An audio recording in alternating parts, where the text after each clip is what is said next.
The Aam Aadmi Party's stunning victory in Delhi has not just put the BJP on the back foot, but has also exposed the party's vulnerabilities. How? Well, just when the BJP's chips are down, trying to understand this defeat, it's been ambushed by three of its allies, one of its potential allies. Take a look.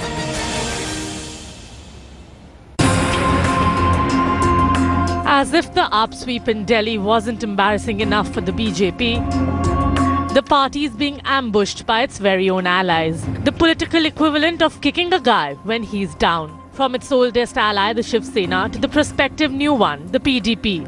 They've all asked BJP and Prime Minister Narendra Modi to learn lessons from the Delhi defeat. PDP's Mufti Mohammad Saeed has asked the Prime Minister to rein in divisive elements. Shiv Sena too, in its party mouthpiece Samna, has taken a dig at the BJP. This after Sena Chief Uddhav Thackeray hailed AAP's victory in Delhi and called it a tsunami. The Sena is not the only one. Another BJP ally, Akali Dal too, launched an attack on Modi Sarkar. Akali leader Manjinder Singh Sirsa blamed his loss on BJP's negative campaign. Sirsa had shared stage with Minister Sadhvi Niranjan Jyoti. He lost from Rajouri Garden in Delhi, a seat he had won last time. Delhi की जो voter है वो बहुत ही सूझवान और समझदार है। वो कतई एक नेगेटिव कैंपेन को, नेगेटिव बातों को, ये जो धर्मांतर के ऊपर बातें की गई, ये रामज़ादा और इस तरह के अल्फाजों का इस्तेमाल किया गया, ये दिल्ली के लोगों के गले नहीं उतरा। The devastating defeat of the BJP in Delhi has fully exposed its vulnerabilities. The aura of invincibility and confidence, its biggest bargaining chip, lies battered. And the implications are fully clear in two words: advantage, ally. Bureau Report, headlines today.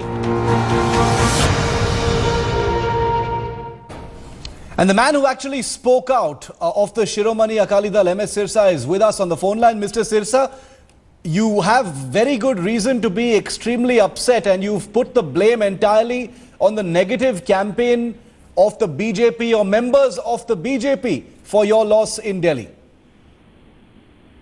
No.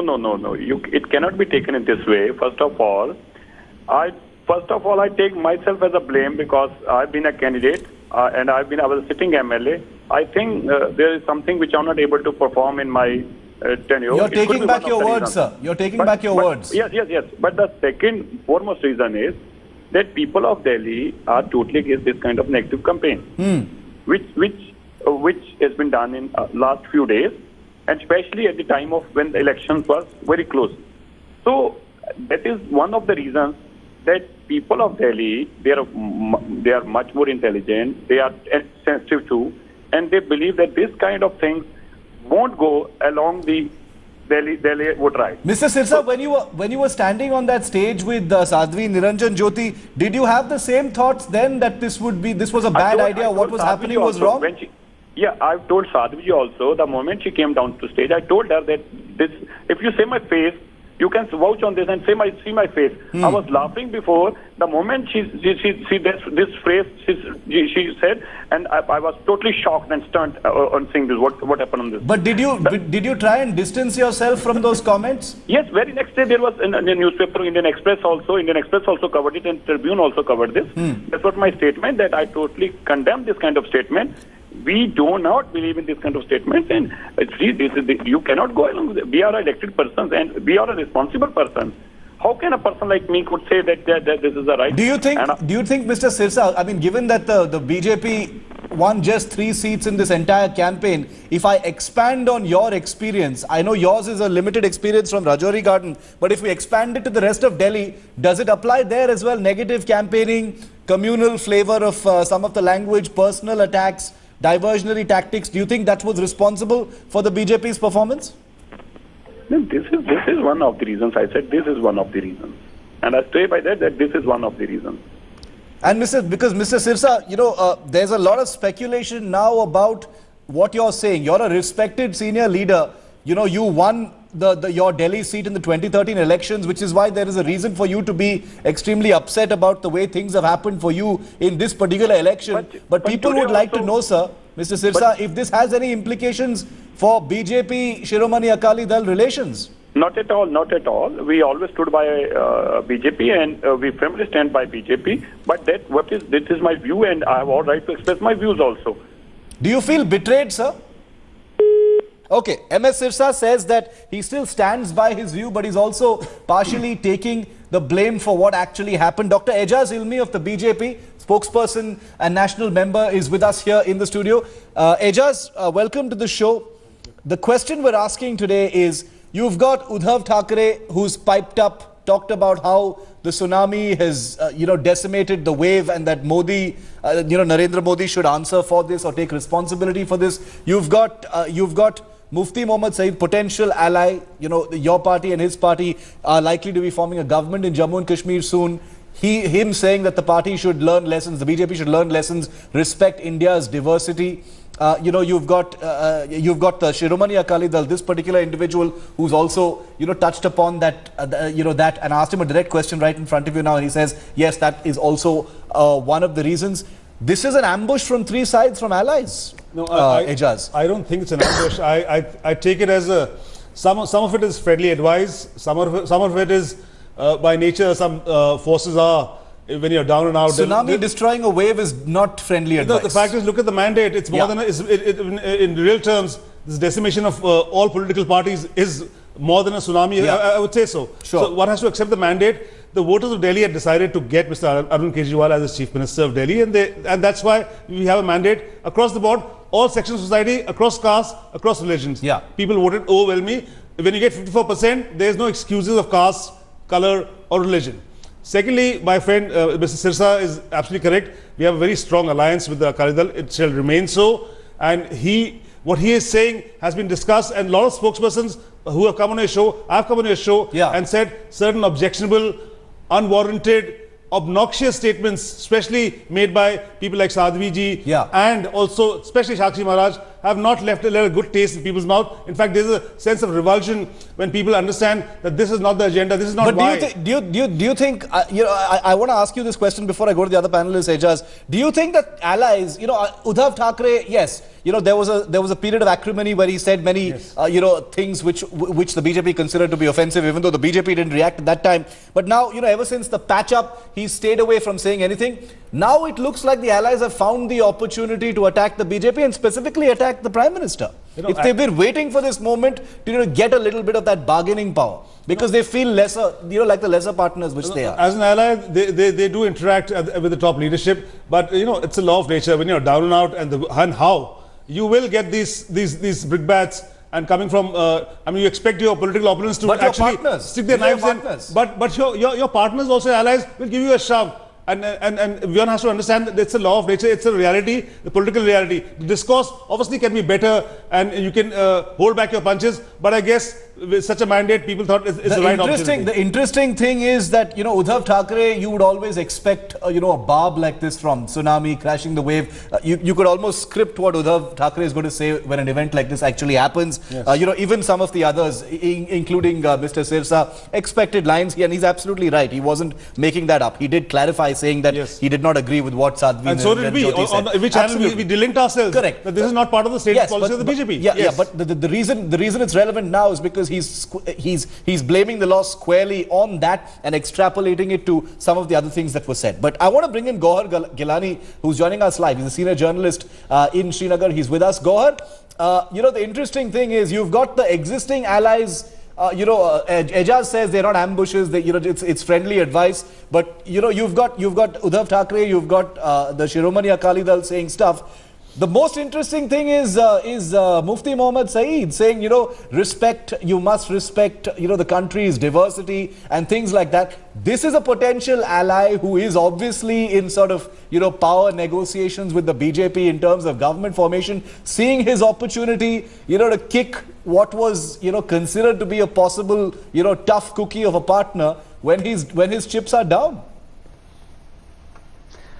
You have to understand first that, if it was so easy to, for the PDP to, partner the BJP, Yeah. then Jammu and Kashmir would have government by now in Right. 50 days. Exactly. The election results were declared on 23rd of December. Right. So it clearly is not easy. And with the landslide victory of the Aam Aadmi Party in Delhi, now I think the PDP has, is in a better position to bargain. Correct. And that's why you saw this statement from Mufti Muhammad Saeed saying that, Mr. Modi has to respect diversity. Yes. And on the other hand, you have to see that how Kashmir has been watching the Delhi elections. The two leading newspapers in Kashmir Valley, both Urdu daily and one of the English dailies, they published cartoons on the Delhi victory, how Aam Aadmi Party swept elections and how their broom acted as a vacuum cleaner. Yes. And there was a celebration I saw on that. the social Yes. media. Yeah. People, there was this reaction from Kashmiri youth, young Kashmiri youth who were, watching elections like anything, and there were a lot of commentary going on, and there was absolutely happiness. They were joyous, and this brings additional pressure for the PDP because now they have a battle between arithmetic and ideology. They have Right. a battle between people's perception and responses, how they are going to see this alliance. And there's also this danger that if PDP goes into a partnership with the BJP, how Yes. that is going to impact the AFSPA, demilitarization and talks with the Hurriyat and resumption of Indo-Pak dialogue. Okay. So it's not easy. It's not a cake for the PDP. No, that's a very important point you're making, Gohar, because if a government had to be formed, and if both of these parties agreed on everything, we would have had a government in Jammu and Kashmir by now. So obviously there are still negotiations happening, and the Muftis see what has happened in Delhi as a very valuable development as far as the negotiating mind games are concerned. They see it as something that gives them a little bit of leverage with the BJP, which is by far not an easy party to negotiate with, especially since before what happened in Delhi, there was an abundance of confidence, an aura of invincibility as far as elections are concerned. Madhu Kishwar, Senior Fellow with the Center for the Study of Developing Societies, is also with us. Good evening, ma'am. Thank you for being with us. Girish Kuber, editor of Lok Satta, is also with us. Madhuji, I'd like to come to you quickly first. How are you reading what's happening, ma'am? You've got allies, some of them considered to be troublesome, taking the opportunity. Ejaz Ilmi says it's human nature. You kick a guy when he's down. There is a sense of, sadistic pleasure as well to, sort of get your own when there's a little bit of leverage. But this sort of behemoth of the BJP that's apparently, lying flat on the floor after what's happened in Delhi. And you've got allies, taking their pot shots. Is it more than that, ma'am?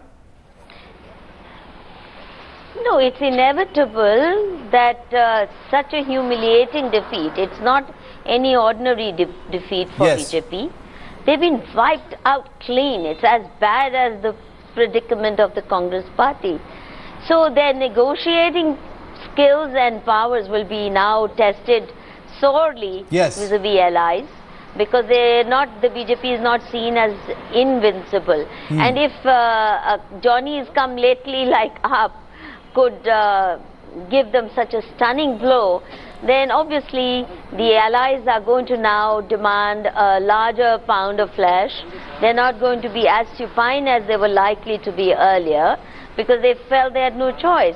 So BJP will have a tougher game on its hands, no doubt. But it also depends on what happens with the Bihar election. Right. If the performance is repeated, then of course it's downhill thereafter. But if they recover ground, if they do course correction, which is sorely needed, I think BJP, the big lesson for them is don't take voters for granted. Yeah. In India, voters are today very volatile, and their commitment and their the commitment to any party cannot be taken for granted. It's also a lesson for us that if they don't deliver, they're going to be similarly cast in the dustbin of history very fast. So BJP will have to do serious course correction, and its attitude towards its allies will have to be. That's a good question. I want to put that to Ejaz Ilmi. In fact, Ejaz, is this? I mean, right now the BJP doesn't appear to be in a position, to sort of back answer its allies, even with these, sharp things that are being said. But is this going to somehow change, the way the BJP deals with its allies? Usually we see a bit of power play, brinkmanship, leverage, strong arm tactics from both sides, especially like we saw, during the Maharashtra elections. How are you going to deal with them this time? No, as far as Jammu and Kashmir is concerned, it's very evident Either the parties get together for an agenda for governance on a common minimum program. There are difficult issues on both sides that need to be addressed. Yeah. And obviously the fact that we have president's rule and it's taken so much time, even 3 months have gone by, it shows there are difficulties. But that doesn't mean you stop talking to each other and try and give justice to the mandate that both parties got. Yeah. And the idea is to have a majority government which can take care of the aspirations of all 3 sections of society or regions in Jammu, Kashmir and Ladakh. Secondly, coming back to what Madhuji said, I mean, I totally agree with her. It's about numbers. This mandate that Aam Aadmi Party got yesterday has obviously decimated us to a very large extent. Yeah. But don't forget, this is the 5th election in Delhi state we've lost in the last 17 years. Right. So there's something much more that we're not doing right in the state of Delhi.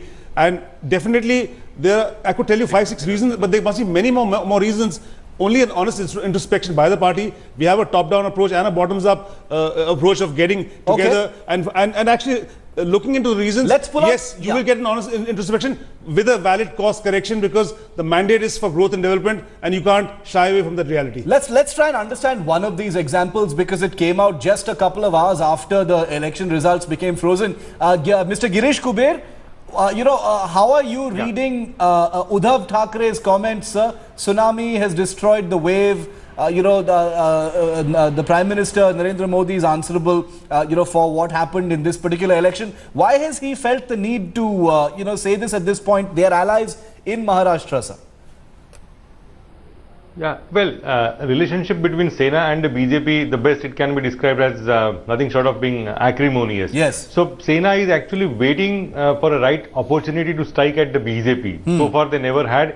And Sena's biggest problem is the BMC, the Mumbai Municipal Corporation, which has something like 48,000 crore rupees of a budget. So this is like, it's bigger than any other state. So first, BMC, Shiv Sena needs BJP support. So they officially, as of now, can't dump the BJP, even though they would like to. So for that kind of a major resource generator for the Shiv Sena, they are in need of BJP's support. But at the state level, BJP needs, in a way, Shiv Sena's support. So it's like a one-upmanship game which will go on for a while until 2017, when the BMC goes for a poll. I will not be surprised just around that Maharashtra goes for midterm election. So the muscle flexing for the midterm election has already begun in the state. We can safely say so. But Mr. Kuber, does the BJP need to be duly worried? Because the flip side of the argument is this is one election in Delhi. Sure, it's a very decisive mandate. The numbers are, astonishing. They're not like, numbers in any other election.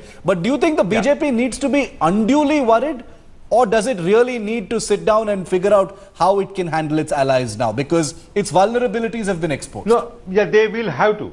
They will have to. There has to be some kind of a give and take. BJP's attitude of wiping out all regional parties is going to get a major kind of a challenge because of the AAP's victory. So they will have to redraw their strategy. They will have to go back to the drawing room and consider this particular angle of wiping out all regional parties. It's not going to work unless they have a huge mandate all over the country where they can run on their own, and in also states also. So there is a major give and take BJP will have to learn to live with.